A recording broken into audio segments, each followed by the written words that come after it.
fresh move for school students, making Srimad Bhagavad Gita and Ramayana recitation mandatory in schools. As the government says that the aim is to blend traditional wisdom with modern education, and the State Education Minister has announced that the government has decided to make daily recitation of shlokas from Bhagavad Gita mandatory in all government schools starting immediately. The goal is to promote values-based education while nurturing intellectual and emotional growth among students.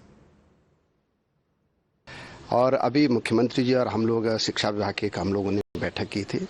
उसमें हमने तय किया कि हमारे जो लगभग 17,000 सरकारी स्कूलें हैं वहाँ हमने अभी एक हमारी विरासत किताब निकाल ली है, वो भी बच्चे पढ़ेंगे।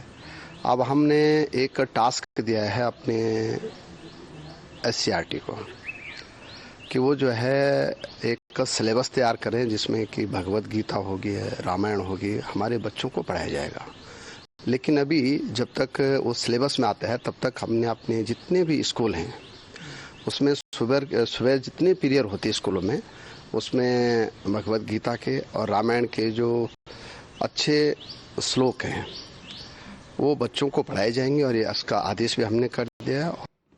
तो अभिषेक, ये आदेश बताया जा रहा है कि उत्तराखंड सरकार की तरफ से जारी किया गया है और बच्चों को चाहे रामायण हो, चाहे गीता का पाठ हो, श्लोक हो, वो उन्हें बताया जाएगा कि इन्हें रिसाइट करें, इन्हें समझे और इनसे ज्ञान प्राप्त करें। जी बिल्कुल, जैसा शिक्षा मंत्री ने एक आदेश जारी किया है जिसमें सीधे रूप से कहा गया है कि NCERT की जब तक बुक्स में सिलेबस बनाने को कहा है NCERT को, दूसरा ये कहा गया है कि जब तक ये सब व्यवस्थाएं पूरी नहीं हो जाती तब तक जो रामायण और महाभारत के मुख्य जो ग्रंथ के जो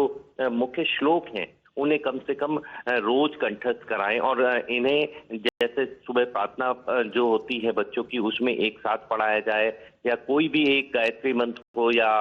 जो भी पाठ के श्लोक हैं उन लोगों को हिदायत दी गई है कि अब सुबह सुबह और इन्हें पाठ्यक्रम के अनुसार इन्हें पढ़ाया जाए। और ये तकरीबन इनकी संख्या 17,000 स्कूल हैं उत्तराखंड के अंदर जिसमें ये आदेश जारी अब लागू हो गया है। और निश्चित रूप से आज जैसे कि ये आज हरेला का पर्व है और उत्तराखंड में सभी स्कूलों का अवकाश है और ये कल से आपको देखने को मिलेगा कि सभी स्कूलों में बच्चे जो हैं वो रामायण और महाभारत के जो प्रमुख श्लोक हैं उन्हें पढ़ते हुए और उन्हें सुनाते हुए दिखाई देंगे। लेकिन ये सिर्फ याद करने के लिए नहीं बताया जा रहा है ना अभिषेक, ये उन्हें उसका मतलब भी समझना पड़ेगा, ये उन्हें बताना नहीं पड़ेगा कि उन्होंने क्या सीखा और इसके बारे में उसे इवैल्यूएट भी किया जाएगा, ये भी बताया जा रहा है।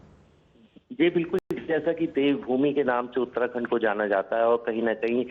पश्चिमी तर्ज पर जो इस समय संस्कृति बढ़ती जा रही है उन सब बातों को ध्यान में रखते हुए उत्तराखंड के